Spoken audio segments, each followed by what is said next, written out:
Hello, today I'm going to show you how to knit in the round, how to join your work in the round. So I've already cast on my stitches onto a circular needle. This is just for a hat pattern.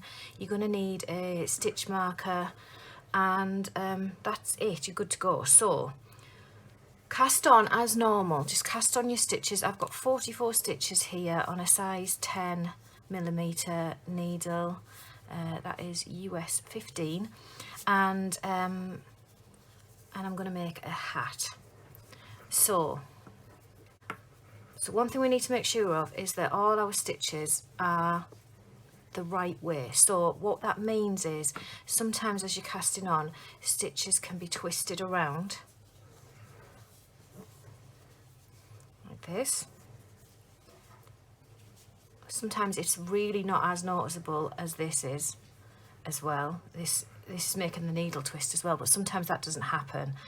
And if you start knitting like that, you're going to have a twisted knit. So unless that's what you actually want, some things are knitted that way. You must make sure that all your stitches are the right way around. So you just basically go through and just make sure everything is facing the right way.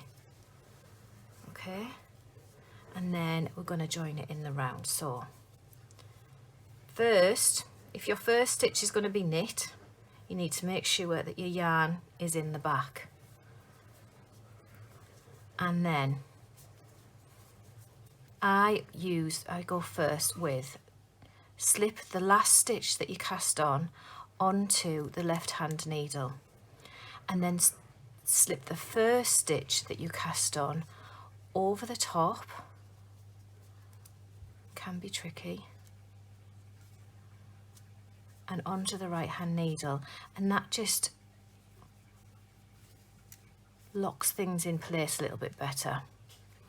And you're going to put your stitch marker to mark the start of your round, and then start knitting.